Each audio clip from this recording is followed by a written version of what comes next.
ఏం చేస్తావు ఇప్పుడు ఆ question papers? Project papers mummy. Question papers maths actually స్కూల్లో ఎక్కించేసిన. కాదు, ఇప్పుడు ప్రాజెక్ట్ పేపర్స్ ఏం చేస్తావు? వీటిలో వేసిన మార్క్స్ అన్ని ఇందులోకి వేయాలి. ఎందులోకి వేయాలి? ఇందులో రాయాలి. ఇవి ఇది నోట్స్ అంటే ప్రాజెక్ట్ రిఫ్లెక్షన్. ఇదేమో ఎగ్జామ్ మార్క్స్ అన్నీ రాసేసిన.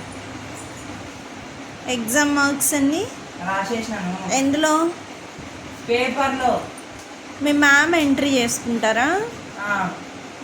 ఇందులో ఎంట్రీ చేసిన, రిజిస్టర్లో కూడా ఎంట్రీ చేసేసిన. మీకు ఇస్తున్నారా వర్క్? వై? ఏమో class leader absent. Second class leader నేను కదా. ఇప్పుడు ఆ ప్రాజెక్ట్ వర్క్స్ అన్నీ మార్క్స్ అన్నీ సార్ట్అవుట్ చేసి ఎంట్రీ చేస్తావా పేపర్లో మొత్తం? నా సబ్జెక్ట్ దానిదేమో నేను వేయను. నా సబ్జెక్ట్ అయితే వేసేస్తాను. నీ సబ్జెక్ట్ ఏంటి? Science, Telugu, MS. ఆహా. మిగతాది ఏమైనా ఉంటే క్లాస్ లీడర్ చూసుకుంటాడు. క్లాస్ లీడర్ యాబ్సెంట్ అయితే నేను చూసుకుంటాను. నీ సబ్జెక్ట్ అంటే ఏంటిదిరా? Science, Telugu, MS mummy. అవును, నీ సబ్జెక్ట్ కాదంటే నువ్వేం టీచ్ చేయవు కదా.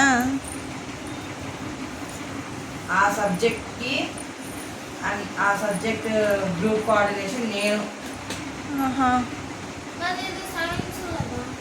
సైన్స్ నా సబ్జెక్ట్.